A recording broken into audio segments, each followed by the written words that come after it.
The Dunlop MSA British Touring Car Championship returned following a 6-week summer break, and the fans were out in force at Snetterton for rounds 16, 17 and 18 of the season.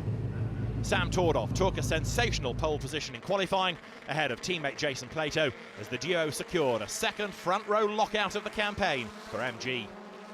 Tordoff made a clean getaway for race 1 and never looked back, while Plato fended off the attentions of Gordon Shedden's Honda for much of the contest.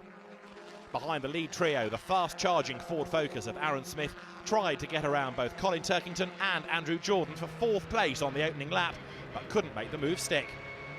Further back, and championship leader Matt Neal was made to work hard for 9th place after starting the race down the order. An early pass by the Audi of Rob Austin was followed by a move on Jack Goff's Vauxhall Insignia.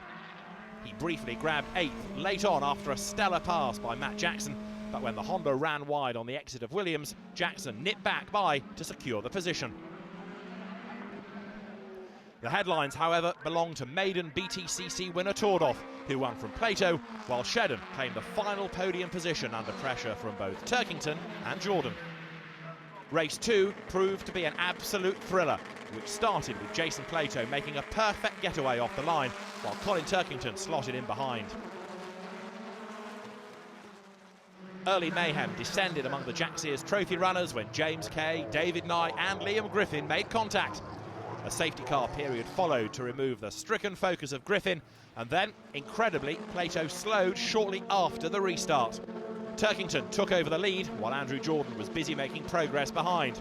He came out on top of a ding-dong battle with Gordon Shedden's Honda and then made his way by Tordoff at Agostini for second. Turkington's BMW proved a tougher nut to crack, however, and the pair eventually made contact while battling for the lead on lap 11. Turkington's car slid wide and Jordan nipped through to take his 3rd win of the season. A battle ensued for 2nd place as the Ford Focus of Aaron Smith defended the challenge from championship leader Matt Neal. Smith eventually had to give way to Neal, but still secured the first podium of his and Airwaves Racing season. Race 3 was similarly frenetic and featured a quite spectacular accident on the opening lap. Turkington shot into the lead off the line, but the drama unfolded later in the lap. Dave Newsham and Matt Neal made contact, whilst Will Bratt and Jason Plato simultaneously touched behind them. Plato's car was fired across the tarmac and into a dramatic roll after hitting the barrier on the inside of the track. Turkington maintained the lead initially following the restart before Shedden made his bid for the lead. The Scotsman's attempt at Agostini ended in contact, and while Turkington was forced down the order, Shedden went on to take a comfortable win. Airwaves Racing rounded off its best day of the season when Aaron Smith and Matt Jackson secured a double podium. When the dust settled, Louise caught up with Gordon Shedden. So Gordon, a lively weekend here at Snetterton, but it's ended quite well for you and the team. Yeah, it's a nice way to finish with a win. It was always going to be a tough weekend. I don't think we thought it would have been that tough, but some other circumstances, some bad fortune for other people have, fortunately for us, just helped us a little bit. So next race, we're heading up your way, north of the border. Yeah, probably couldn't find 2 circuits that are more different, both in location in the UK and also in. Obviously Snetterton's one of the longest circuits, Knockhill's a little bit shorter, Snetterton one of the flattest, and Knockhill probably one of the most spectacular with the undulations. So, it's going to be like chalk and cheese, but one thing's for sure, it'll be a great atmosphere, some fantastic racing, and I'm sure there'll be a huge crowd.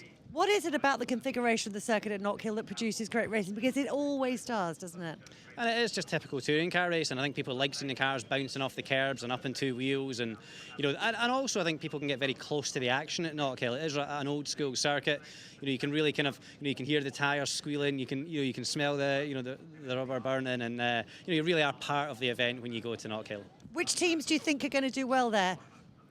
I mean, obviously we'd like to be there. I think probably the MG is going to get even more boost because they had bad fortune at Snetterton. But all we can do is just do our best, with what we've got and see how we go. We'll see you there. Thank you.